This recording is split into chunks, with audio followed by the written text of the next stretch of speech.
여러분들은 예수 믿는다는 것을 어떻게 생각하세요? 저는 예수 믿는 많은 분들이 내가 예수를 믿는 거에 대한 정확한 정의, 정말 예수를 믿는다는 것은 이런 것이구나 라는 것을 기준이 성경이었으면 좋겠고, 하나님께서 원하시는 그런 정의와 기준으로 나는 예수 믿는다라고 말씀하셨으면 좋겠어요. 그래야지만 그가 예수 믿는 사람다운 삶을 살 수 있고 고백을 할 수 있어요. 우리는 예수를 믿는다 그러면 그냥 나는 교회 나가 예배 드려, 그리고 조금 더 예수를 좀 나는 잘 믿어 이렇게 말씀하시는 분들은 나는 이런 봉사를 해, 나는 이만큼 헌금을 해, 나는 이렇게 살았어, 그런 것으로 예수 믿는 거에 대해 정의를 하거든요. 우리가 성경 말씀을 보면 예수를 믿는다는 것은 그 정도에서 끝나지 않아요. 성경 자체가 우리에게 뭐라고 말씀하냐 하면 누구든지 그리스도 안에 있으면 새로운 피조물이다. 이전 것은 지나갔으니 보라 새 것이 되었다. 이렇게 말씀하고 있어요. 이것은 우리의 영적인 상태뿐만 아니라 내가 알고 있는 지식들과 내가 가졌던 모든 경험들을 다 뒤엎어서 우리에게 새로운 것들을 알게 하시고 새로운 것들을 경험케 해주세요. 저는 우리 성도님들이 진짜 내가 예수 믿는 게 맞구나, 그런 것들을 느끼며 사실 수 있기를 주님으로 축복합니다. 여러분들은 내가 진짜 예수 믿는 게 맞구나, 이런 생각을, 이런 느낌을 받으실 때가 있습니까?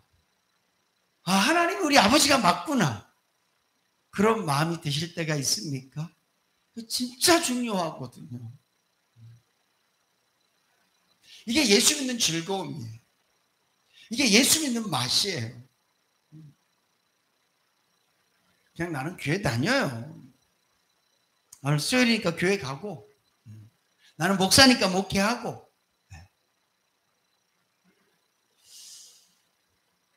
그래서는 우리가 이 땅에서 하나님을 누리는 성도라고 말할 수 없어요. 제가 지난 주일날도 아가서를 통해서 하나님 우리와 더 깊은 사랑을 나누고 싶어 하신다고 제가 말씀드렸잖아요. 솔로몬이 술람미 여인에게 나 너랑 더 친하고 싶어. 나는 왕이고 너는 진짜 하찮은 시골의 한 여인이지만 나는 너랑 깊은 사랑을 나누고 싶어. 그래서 우리 사랑의 정원에 드나들면서 우리 사랑의 꽃을, 우리의 사랑의 열매를 따먹는 그 작은 여우를 좀 잡아라. 다른 이유가 없어요.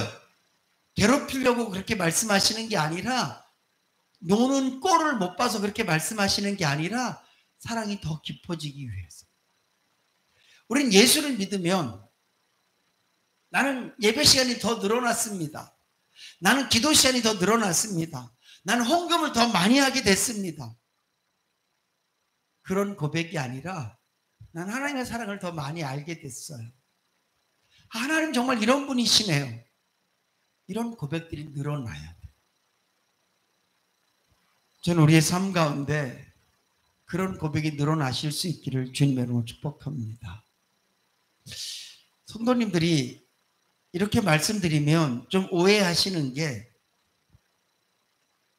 내가 기도가 응답받고 내 삶이 더 윤택해지고 내가 조금씩 건강도 좋아지고 이런 형편이 좋아질 때 진짜 하나님 이런 분이시네, 그렇게 말하고 싶어 하세요. 하나님께서 나에게 특별한 능력을 보여주시고 내 기도가 응답됐을 때 우리 그런 고백들을 많이 해요. 근데 사실은 그렇지 않아요. 언제나 하나님은 우리가 기뻐할 만하고 언제나 하나님은 우리에게 능력이 되시고 우리가 언제나 그분을 찬양할 수 있을 만큼 우리를 만나주시고 우리의 능력이 되어주시고 우리의 소망이 되어주시는 분이신 줄로 믿으시기 바랍니다. 오늘 본문 말씀 보면 사도 바울이 두 가지 사건을 같이 얘기를 해요. 근데 재밌는 게 뭐냐면 우리랑 전혀 다른 얘기를 해요. 무슨 말이냐면 우리가 난 이걸 자랑해 라고 말할 것에 대해서는 난 이거 자랑하지 않아 이렇게 얘기를 해요. 그리고 우리가 말하고 싶지 않고 오히려 불평하고 원망할 수밖에 없는 것에 대해서는 내가 자랑한다 이렇게 얘기를 해요. 그리고 사도 바울이 우리 같았으면 막 이런 것들을 통해서 하나님의 은혜를 막 얘기하고 싶을 텐데 이게 하나님의 능력이지 이게 하나님의 사랑이지 막 그러고 싶을 텐데 그럴 수 있는 것 누구에게나 맞지? 이게 하나님의 사랑이야 이게 하나님의 능력이야 하나님 이런 분이셔 이렇게 말할 수 있는 소재는요 싹 감춰요. 그런데 오히려 진짜 하나님 나 안 사랑하는 것 같고 누가 봐도 여기서 하나님의 은혜가 안 보이는 것 같아. 근데 그것은 다 드러내서 뭐라고 얘기하냐면 이게 하나님의 사랑이야 이게 하나님의 은혜야 라고 이렇게 고백을 해요. 이게 하나님의 사랑과 능력을 체험하는 사람들의 삶이에요. 이 이야기를 이번 주와 다음 주 계속해서 좀 같이 묵상하고 나누고 싶은데 먼저는 첫 번째 이야기를 좀 나누고 싶어요. 바울이 하나님께서 나에게 이런 은혜를 주셨어 라고 얘기하는데 그 표현 자체가 무익하나마 이렇게 얘기를 해요. 내가 부득불 자랑하노니 주의 한상과 계시를 말하리라. 그러면서 내가 한 사람을 안다 이렇게 얘기를 해요. 그리고 자신이 얘기를 마치 자기 얘기처럼 하지 않고 마치 삼자에게 다른 사람에게 들은 것인 것처럼 이야기를 하면서 자세하게 얘기하지 않고 그냥 그랬다 이렇게 말을 하면서 바로 그 다음 장면에 내가 오히려 나의 약한 것을 자랑한다 이렇게 말씀하거든요. 저는 오늘 이 말씀을 통해서 하나님과 나와의 비밀을 좀 가졌으면 좋겠다라는 말씀을 먼저 드리고 싶어요. 바울이 이렇게 우리는 쉽게 표현하면 상층천 이렇게 하늘나라에 그가 갔다 왔다라는 그런 표현을 해요. 가서 어떤 이야기를 들었고 무엇을 본 것에 대해서는 이게 너무 엄청난 이야기다. 그리고 내가 이런 이야기를 했을 때 사람들에게 별로 유익이 되지 않아. 그래서 내가 이 이야기를 더 안 할 거야 라고 말을 하는데 중요한 것은 바울 자신에게는 굉장한 위로가 됐고 하나님의 은혜를 체험한 사건이라는 거죠. 사랑하는 성도 여러분, 오늘 저와 여러분들이 하나님과 나와만 알 수 있는 그런 비밀들을 매일매일 만들어 가실 수 있고 그런 것들을 사모하실 수 있기를 주님으로 축복합니다. 오늘 이 말씀의 배경이 바울이 얼마나 어려웠고 힘들었는지 잘 모르겠어요. 그렇지만 바울의 전체적인 사역을 봤을 때 그는 육신적으로 행복한 적은 한 번도 없었어요. 이게 무슨 얘기냐 하면 편히 자고 잘 먹고 잘 쉬고 이런 적이 거의 없었어요. 그는 복음을 위해서 늘 고달팠고 힘들었어요. 몸이 좀 편하면 마음의 고통이 있었고 마음의 고통과 육신의 고통을 늘 함께 갖고 있었어요. 오늘 본문 말씀 나오지만 내가 많이 아팠다. 내가 많이 힘들었다. 내게 가시가 있다. 이렇게 얘기를 하고 있어요. 이 가시라는 그 표현이 저는 너무 적합한 표현인 것 같아요. 몸에 가시가 있으면 그것이 어느 부위에 있든지 가시가 얼마나 크든지 계속 신경 쓰여요. 바울은 늘 언제나 몸에도 가시가 있었고 상황에도 가시가 있었고 쉴 만큼 정말 이 육신은 푸른 초장에 쉽다라고 표현할 수 없을 만큼 그는 늘 언제나 고달픈 삶을 살았어요. 고민도 많았을 것이고 아주 피곤했을 거예요. 근데 중요한 건 그는 언제나 이렇게 예수 그리스도를 체험하는 은혜가 있었단 말이죠. 사랑하는 성도 여러분, 성도는 이것으로 사는 자들인 줄로 믿으시기 바랍니다. 여러분 너무 맛있는 거 먹고 사는 것으로 나는 살만해 그러고 살지 않으세요? 내 자녀들 바라보니까 요즘 살만해 이러고 살지 않으세요? 내 남편이 잘해주니까 내 아내가 잘해주니까 요즘 살만해. 이 나이쯤 되니까 모든 게 다 평안해지네. 이제는 살만해. 혹시 그러지 않으세요? 그것은 다 나쁘다는 얘기가 아니라 쓸데없다는 얘기가 아니라 그것도 하나님 주신 은혜지만 하나님은 저와 여러분들이 좋은 상황을 만나서 기뻐하고 좋은 상황을 만나서 위로받고 좋은 사람을 만나서 위로받기를 원하시는 것보다 더 중요한 게 하나님과의 만남을 원하시는 줄로 믿으시기 바랍니다. 사랑하는 성도 여러분, 예수 믿는 사람은 이게 있어야 돼요. 진짜 있으셔야 돼요. 계속 사모하셔야 돼요. 이걸 사모하면 기도를 안 할 수가 없어요. 이걸 사모하면 말씀을 안 읽을 수가 없어요. 이걸 사모하면 찬양을 안 드릴 수가 없어요. 저는 우리 성도님들이 오늘 이 말씀을 통해서 주님, 나도 바울처럼 좀 천국을 볼 수 있는 하나님의 특별한 계시를 받을 수 있는 그런 사람이 됐으면 좋겠습니다. 물론 좋아요. 근데 이것은 하나님께서 바울에게 주신 특별한 은혜고요. 하나님께서 저와 여러분들을 위해서 특별한 은혜를 베풀어 주실 줄로 믿습니다. 오늘도 이렇게 또 목사님들이 이렇게 오셔서 같이 식사를 했거든요. 저는 개인적으로 요 옆에 그 영월에 가는 거를 되게 좋아해요. 왜 좋아하냐면 거기는 고추장이 있어요. 그래서 저는 고추랑 마늘을 고추장에 찍어 먹는 걸 굉장히 좋아하는데 요즘은 다 쌈장을 주잖아요. 고추장을 줘요. 그래서 저는 그 집을 좋아해요. 그분이 그러시더라고요. 야, 목사님 진짜 매운 거 좋아하시네요. 어떻게 마늘하고 고추를 고추장에 찍어 드세요? 한번 드셔보세요. 진짜 맛있어요. 한번 딱 드시던 딸꾹질 하시더라고요. 무슨 말씀을 드리고 싶으냐 하면 오늘 하나님께서는 바울에게 이런 것을 보여주셨어요. 마치 제가 좋아하는 음식이 따로 있고 여러분들이 좋아하는 음식이 따로 있잖아요. 우리 신병 장로님은 고기는 안 드세요. 네. 우리는 고기를 먹어야, 남의 살을 먹어야 맛있다 이렇게 표현을 하고 어디를 가도 고기를 먹어야 잘 먹었다 그러는데 우리 장로님은 채소 쫙 나오면 뭐라 그러세요? 목사님 오늘 내 생일이에요. 이런단 말이에요. 만약에 천국에 하나님께서 저와 여러분들에서 음식을 차리면 틀림없이 신장로님을 위해서는요 야채 파티를 하실 거예요. 저를 위해서는 고추장, 세계에서 매운 것들로 가득 채워놓고 저에게 밥상을 차려주실 거예요. 여러분들은 어떤 거 좋아하세요? 고기 좋아해요. 세상에 고기라는 고기는 쫙 종류대로 그것도 요리별로 고기를 만들어 주실 거예요. 천국이 그렇다는 얘기가 아니라 하나님께서는 사도 바울에게 이렇게 그를 위로하셨다면 저와 여러분들도 각자에게 필요한 위로들을 주실 줄로 믿습니다. 저는 오늘도 주님의 위로를 많이 받았어요.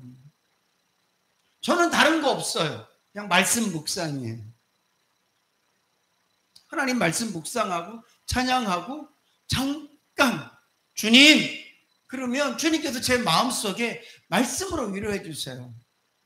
말씀을 깨닫게 하시고 그 하나님의 사랑이 얼마나 여러분 맛있는 음식을 한 번만 먹고 말아요? 계속 드세요? 계속 먹죠? 그리고 내가 진짜 좋아하는 음식은요 먹어도 물리지 않아요. 그게 내가 좋아하는 음식이에요. 내가 좋아하는데 몇 번 먹었더니 물렸다. 그럼 그 음식은 내가 좋아하는 음식이 아니야. 다시는 그 음식을 안 찾아요. 제가 미숫가루를 별로 잘 안 먹거든요. 왜냐하면 어릴 때 미숫가루 먹고 한번 얹힌 적이 있어요. 그 미숫가루 좋잖아요. 근데도 약간 지금도 먹으려고 그러면 약간 그때 트라우마, 그때 미숫가루를 향한 그래서 잘 안 먹어요. 내가 아무리 좋아한다고 말을 해도 먹다가 한번 그것이 탈이 나면 다음부터는 안 보게 되잖아요. 근데 내가 또 먹고 그 다음에 또 좀 뭐 먹을까 그러면 그 생각나는 거 내가 좋아하는 거거든요. 십자가가 그래요, 여러분. 하나님의 은혜가 그래요.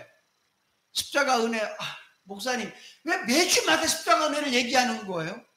여러분, 제가 여러분들에게 일주일에 한 번 십자가 은혜를 설교하면 저는 그 십자가 은혜를 매일 다리고 또 다려서 매일 그 십자가 은혜로 내가 감격하기 때문에 그런 거예요. 사랑하는 성도 여러분, 하나님은요 여러분들에게 맞게끔 역사하실 줄로 믿으시기 바랍니다. 저는 어떤 분들은 진짜 바울처럼 이렇게 좀 그랬으면 좋겠어요. 제가 아까 우리 김예한 집사님에서 기도하면 하나님 이제 좀 선망 증상도 좀 있고 정신도 좀 이렇게 좀 희미해질 때도 있을 때 하나님께서 이 아들을 한번 그 영혼을 이렇게 좀 천국으로 착 불러가시던가, 눈을 감았는데 주님께서 예년아 이리 와라 이제, 그런 거 한 번만 보여주세요. 그렇게 기도했어요.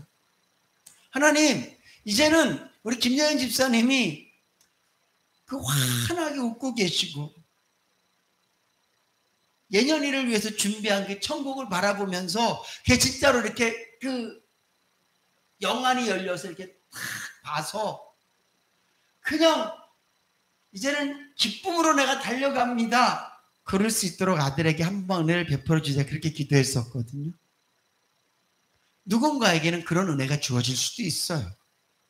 또 어떤 분에게는 기도하면서 정말 하나님께서 막 이 마음 깊숙이 해서 원래야 내가 너를 사랑한다, 뭐 여러 가지 방법으로 하나님께서 우리를 만져주실 것이거든요. 사랑하는 성도 여러분, 이제 우리가 너무 땅의 거에 대한 기대를 갖기보다는 하나님께서 나를 만져주실 것에 대한 기대를 갖고 사실 수 있기를 주님으로 축복합니다. 그게 나를 살게 해요. 네. 하나님의 은혜가 이 바울의 그 서신서를 읽어보면 얼마나 힘들까, 얼마나 고통스럽을까, 얼마나 아플까, 그런 느낌이 안 들잖아요. 바울은 고난을 얘기하고 바울의 그 인생을 보면 너무 힘든 게 많은데 그는 언제나 힘이 있고 당당하고 멋있어요. 왜냐하면 그는 늘 주님을 만나고 있기 때문에 그래요. 저와 여러분들이 예수 믿으면서 얼마나 많은 일들을 당합니까? 얼마나 어려움들이 많아요. 저도 마찬가지고요. 돌아보면 그냥 믿음 쫙 빼고 내 마음으로 세상을 돌아보면 걱정거리들이 수북히 쌓여 있어요. 저 하나만 봐도 걱정거리들이 수북히 쌓여 있고 앞으로 살아갈 일들 생각하면 근데 이런 삶 가운데에서 계속 주님 바라보고 주님 의지하고 문득문득 생각할 때마다 하나님께 그 만져주심이 있기 때문에 그 은혜로 내가 살아간다고 저는 믿거든요. 사랑하는 성도 여러분, 오늘 바울이 이렇게 엄청난 놀라운 세계를 하나님께서 보여주신 것은 그를 위로하고 싶어서예요. 여러분들의 인생이 때로는 육신의 고통도 있을 수 있고 상황의 어려움들도 있을 수 있습니다. 그때 내가 좋아질 상황을 생각하면서, 물론 그런 것도 우리에게 힘이 될 수 있고 꿈이 될 수 있고 희망이 될 수도 있지만 매 순간마다 하나님의 만져주심을 기대하시면서 끊임없이 주님을 찾으시면서 바울처럼 이런 고백하며 사실 수 있기를 주님으로 축복합니다. 하나님은 저와 여러분들도 똑같이 우리를 만져주실 거예요. 그래서 우리 모든 성도님들이 바울과 같이 하나님을 나는 체험하고 삽니다. 나와 단둘이 정말 비밀을 갖는 거예요. 오늘 바울이 그 얘기하는 거예요. 나 진짜 비밀이 있어. 나 이거 특별히 너희들 다 말하진 않지만 나 특별한 비밀이 있어. 니들이 뭐라고 그래도 나는 이 힘으로 살아. 오늘 저와 여러분들에게 그런 고백과 그런 비밀로 사실 수 있기를. 나 하나님의 은혜로 삽니다. 하나님의 만져주심으로 삽니다. 주의 은혜로 삽니다. 그런 고백이 넘쳐나실 수 있기를 주님의 이름으로 축복합니다.